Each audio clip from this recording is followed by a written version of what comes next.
یہاں جہلم کو بہت غصہ آئے گا کہ ایسا ہوا کیوں، لیکن یہ حدیث سے ثابت ہے، صحیح حدیث سے.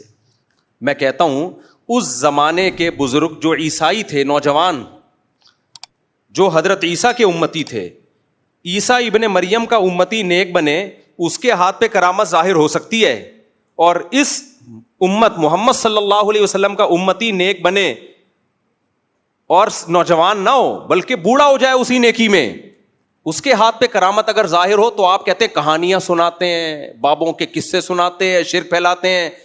بھائی آپ قرآن و سنت کو فالو نہیں کر رہے، آپ کو بزرگوں سے چونکہ بغض ہے لہذا ان کی کوئی کرامت آپ کے سامنے آتی ہے تو اب آپ کو یہ ہوتا ہے میری تو کوئی کرامت ہو نہیں رہی اور ہمارے تو سرے سے کوئی بزرگی نہیں ہے، ان کی کیوں ہو رہی ہے؟ اس بیس پہ آپ انکار کر رہے ہوتے ہو، اس بیس پہ آپ.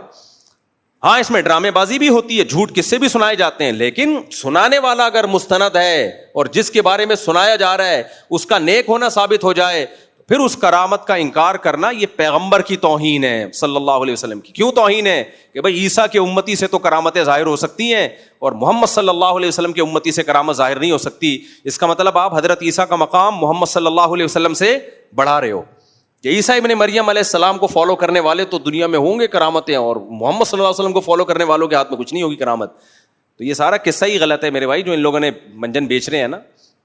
ہاں اس میں اعتدال ضروری ہے کہ توحید پرست ہو، وہ بزرگ نیک ہو اور اس کی کرامت کا صدور مستند ذریعے سے ثابت ہو. ایسا نہیں ہے کہ کوئی بیٹھ کے بنا رہا ہو، بیٹھ کے مستند ذریعہ ہو، بیان کرنے والا قابل اعتماد ہو. تو بابے ہر دور میں رہے ہیں، یہ ذہن میں رکھنا. جو کہتے ہیں نا بابوں کو نہیں مانتے وہ اسلام ہی کو نہیں مانتے. ہاں دو قسم کے بابے ہوتے ہیں، برے بابے اور ایک نیک بابے. تو بابوں سے تعلق کے بغیر دین نہیں آتا میرے بھائی. ہاں بابا صحیح ہونا چاہیے، خود صحیح عقیدے پر ہو، لیکن یہ کہنا میرا کوئی بابا ہی نہیں ہے تو اس کا مطلب یہ گمراہ ہے.